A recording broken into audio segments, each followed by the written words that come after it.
고국에 계시는 참전 전후 그리고 미망인 여러분, 안녕하십니까? 여기는 일본 교토에 있는 해피데이 베트남 야곱입니다. 오늘은 사라진 전투수당이라는 제목을 가지고 방송을 하겠습니다. 익히 아시는 바와 같이 반세기 이전에 월남에 전쟁이 발발했는데 미군이 개입을 해서 전투를 치르는 중에 월맹군들은 체구도 작고 왜소해서 정글 속에 숨어 있거나 아니면 땅굴을 파서 갑자기 공격하는 바람에 체구가 큰 미군은 속수무책으로 당했습니다.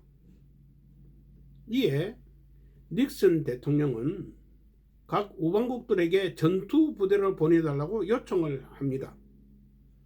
그런데 다른 나라에서는 전투 부대는 안 보내고 모두 다 비전투 부대만 보냅니다. 우리나라도 맨 처음에는 비전투 부대만 보냈습니다. 월남에서 전력상 공백이 생기니까 닉슨 대통령은 미국 국내에서 병력을 보충해서 보내려고 하니까 미국 여론도 나빠지고 자기의 입지도 좁아지니까 안 되겠다. 그래서 고안해낸 것이 우리나라에 있는 미 이사단을 월남에 파견하려고 계획을 합니다.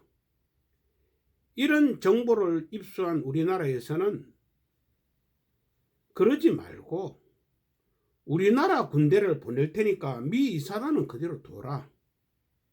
왜 그런가 하면 미 이사단은 전력상 막강하기 때문에 만약에 미 이사단이 빠지게 되면 우리나라 방어상 공백이 생깁니다. 그럼 제2의 6.25 같은 그런 동란이 안 일어난다는 보장이 안 되기 때문에 그렇게 결정을 하게 됩니다. 그 대신에 사람의 목숨은 똑같지 않느냐? 그러니까 미국에서 파견된 미군들 한 달에 받는 수당 전부 다 똑같이 우리나라 군인에게도 적용해 달라. 그렇게 조건을 제시합니다. 닉슨 대통령이 생각을 해보니까 사람의 목숨은 똑같지 않아요? 그럼 좋다. 그러면 미군 한 사람이 베트남에 파견됐을 때 한 달에 받는 돈이 1083불. 그걸 1년 계산하니까 1년에 13,000불. 그럼 13,000불을 기준해서 한국 군인도 그렇게 적용하겠다 하는 계약을 체결하게 됩니다. 그래서 우리나라 군인들은 월남에 갔습니다. 그런데 1등병이 받는 모든 금액은 38불이었습니다. 상병은 46불이었고 병장이 54불입니다. 물론 하사관도 있고 장교가 있지만 그 숫자는 미미하기 때문에 평균치를 계산한다면 병장을 기준해야 합니다. 병장 54불은 그 당시에 1달러당 271원을 받았기 때문에 그렇게 계산하면 우리나라의 회사원, 말단 회사원이 받는 월급하고 비슷합니다. 그럼 계산해 보세요. 아무리 군인이라 해도 사람 목숨이 전쟁터에 가는데 우리나라 말단 회사원들하고 똑같은 월급 그것 받고 월남이 갑니까? 얼마나 많이 죽었는데요. 그러니까 앞뒤가 말이 안 맞는 겁니다. 그럼 1083불을 그중에서 54불을 빼면 1000불이 넘는 돈은 지금 행방불명입니다.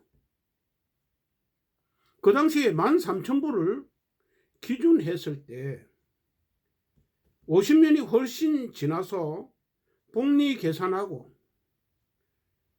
또 여러 가지로 감안하면 한 사람당 받을 수 있는 금액이 20억 원 정도 됩니다.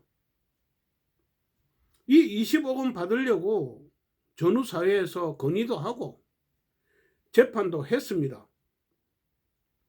그런데 우리나라에 그 증거를 다 없애버렸기 때문에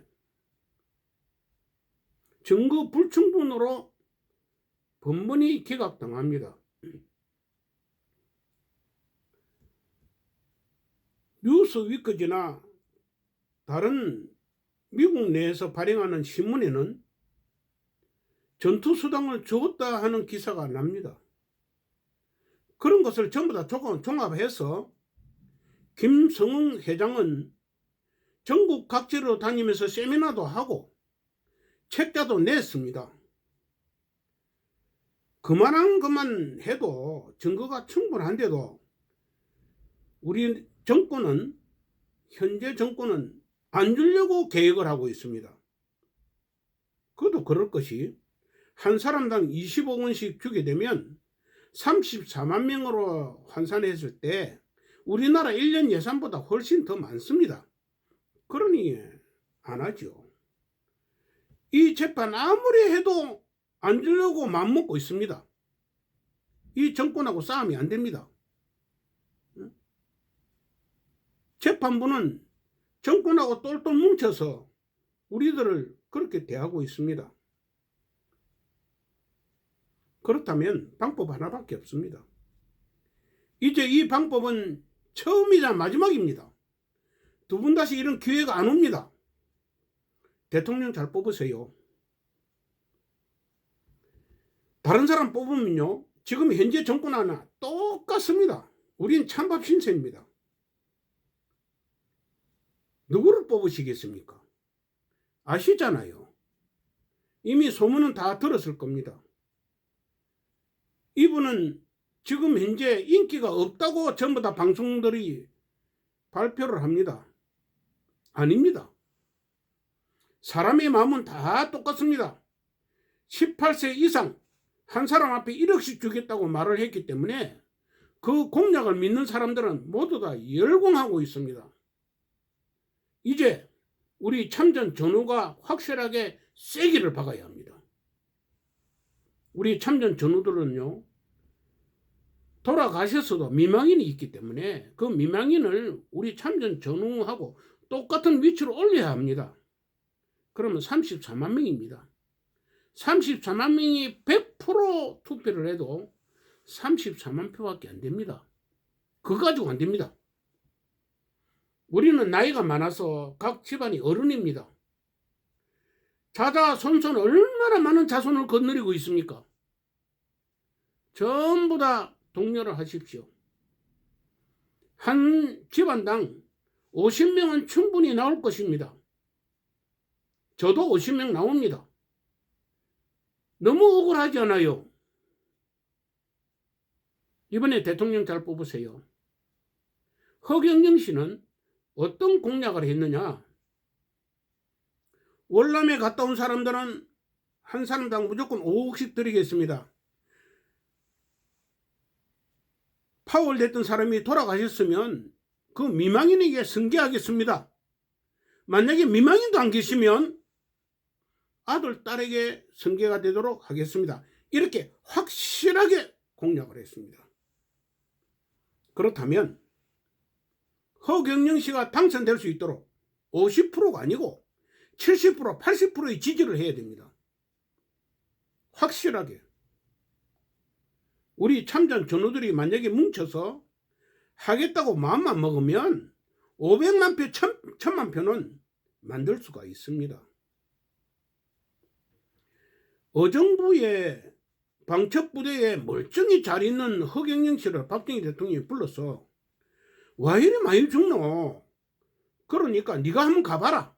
특명을 받고 방첩부대를 갔다가 방첩부대에 있던 사람을 갖다가 보병으로 바꿔서 월남에 보냈습니다. 그것도 2년 동안이나.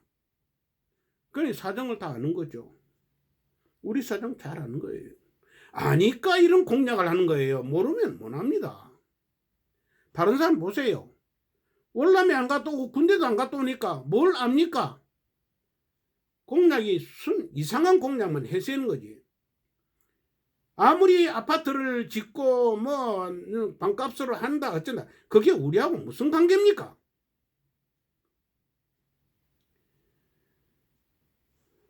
월남에 파견돼서 죽을 고비를 수도 없이 넘긴 전우 여러분, 그리고 남편의 그 뒷바라지 하느라 고생 많이 하신 미망인 여러분, 이제 기회는 이것밖에 없습니다.